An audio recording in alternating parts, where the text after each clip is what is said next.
জাকারিয়া আলাইহিস সালাম আল্লাহর কাছে দোয়া করলেন যে আল্লাহ আমার একটা সন্তান দান করে দাও। হযরতে জাকারিয়া আলাইহিস সালাতু ওয়াস সালাম বয়স্ক হয়ে গেছে, এখনো পর্যন্ত সন্তান ওনার হয় না। যার সন্তান হয় না এই বোঝে সন্তানের কি রকম দুঃখ। জাকারিয়া বৃদ্ধ হয়ে গেছে, সন্তান হয় না, টেনশনের মধ্যে আছে। হযরতে মারিয়াম আলাইহিস সালাতু ওয়াস সালাম হযরতে জাকারিয়া তাকে দরজা লাগায়া চলে গেছে, খেয়াল নাই খাবার দেওয়ার জন্য।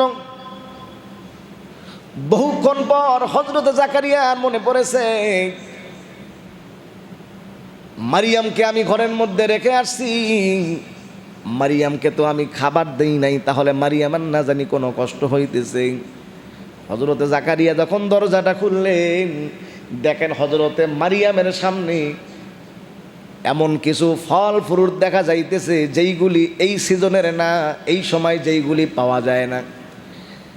যেরকম বর্তমান কথার কথা আমের সিজন, এখন আম তো পাওয়াই যাবে।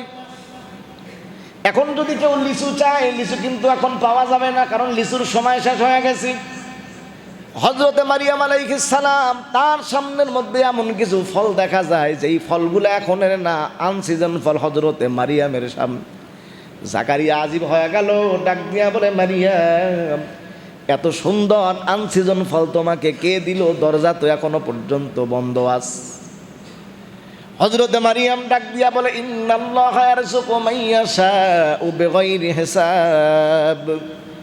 আল্লাহ তাআলা যাকে চান বিগাইরি হিসাব রিজিক দান করেন। রিজিক তো দেয় একমাত্র আমার আল্লাহ। কন্যা সুবহানাল্লাহ। হযরতে মারিয়াম যখন হযরতে জাকারিয়া যখন মারিয়ামের সামনে আনসিজন ফল দেখলেন, এখন তো ফলের সিজন না, তারপরেও যে আল্লাহ মারিয়ামকে ফল খাওয়াইতে পারে। আমি তো বার্ধক্যে পৌঁছে গেছি, বয়স অনেক হয়ে গেছি, বাচ্চা হবার কথা না, তারপরেও মারিয়ামকে যদি আল্লাহ আনসিজন ফল খাওয়াইতে পারে, ওই আল্লাহ তো আমাকে বৃদ্ধ বয়সেও বাচ্চা দিতে পারে। এই জন্য হযরতে জাকারিয়া দোয়া করলেন আল্লাহ আমাকে একটা বাচ্চার ব্যবস্থা করে দাও। হযরতে জাকারিয়া আল্লাহর কাছে দোয়া করলেন, আল্লাহ জাকারিয়ার দোয়া কবুল করে নিয়ে নিলেন। জাকারিয়ার সন্তান দুনিয়ার মধ্যে জন্মগ্রহণ করলো, চলে আসলো। কিন্তু জাকারিয়া তার সন্তানের নাম কি রাখবেন?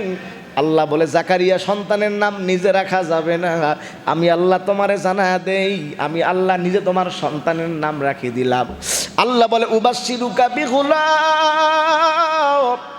ও জাকারিয়া তোমাকে একটা সন্তানের সুসংবাদ আমি আল্লাহ তাআলা দিলাম।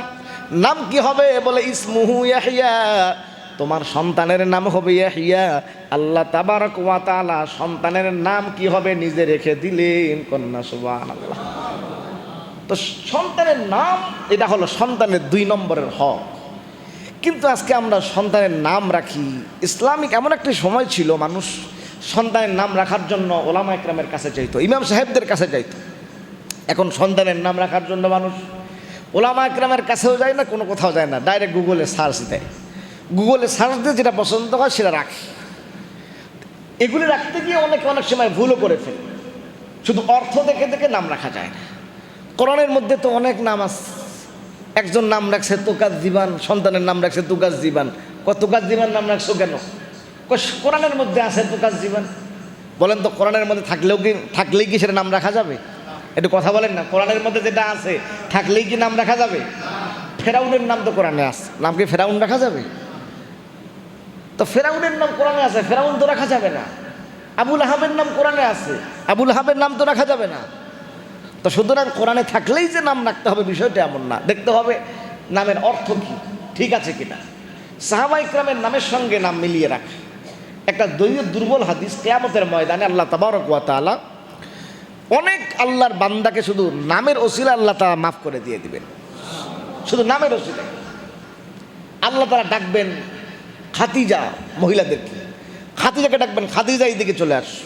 কিতাবের মধ্যে আসছে যে সব খাদিজারা চলে যায়। আল্লাহ তাবারক তাআলা বলবেন আমি তো খাদিজাকে ডাকছি, যে খাদিজাকে আমি রব আসমান থেকে দুনিয়ার মধ্যে সালাম জানিয়েছি। সূরা কন্যা সুবহানাল্লাহ। আমি তো ওই খাদিজাকে ডাকছি, আমার রাসূল সাল্লাল্লাহু আলাইহি ওয়াসাল্লামের বিবি খাদিজা, যে খাদিজা নিজের জীবনটাকে উৎসর্গ করে দিয়েছিল আমার হাবিবের জন্য। সে ছিল মক্কার মধ্যে শ্রেষ্ঠ ধনী, সব সম্পদগুলি আমার রাহে সে কোরবান করে দিয়েছিল। আমি তো সেই খাদিজাকে ডাকছি। বলে আল্লাহ আপনি কাকে ডাকছেন সেটা তো আর আমরা জানি না, খাদিজা বলে ডাকছেন, আমরা উপস্থিত হয়ে গেছি। আল্লাহ তাআলা বলে খাদিজাকে যেমন আমি মাফ করেছি, আসছো যেহেতু আমি আল্লাহর দয়া মায়া তো আর কম নাই, নিরাশ হয়ে ফিরে দিব না, যাও তোমাদেরকেও দিয়ে দিলাম, মাফ করে দিয়ে দিলাম। অনেক আল্লাহর বান্দাকে আল্লাহ তাবারক ওয়া তাআলা শুধু নামের ওসিলায় মাফ করে দিয়ে দিবেন।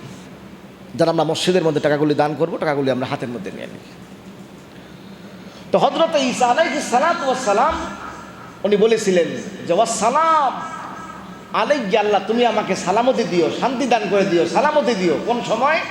ইয়াউমা আমুতু, যখন আমি, ইয়াউমা বুলিদতু, যখন আমি জন্মগ্রহণ করব। তো হযরত ঈসা আলাইহিস সালাতু ওয়াস সালাম যখন জন্মগ্রহণ করবে ওই সময় আল্লাহর কাছে সালামতির জন্য দোয়া করেছে। আর কোথায়? ওয়ায়াউমা বুলিদতু ওয়ায়াউমা আমুতু, আল্লাহ যখন আমি মৃত্যুবরণ করব সেটাও যেন সালামতি হয়। জোরে কন্যা সুবহানাল্লাহ।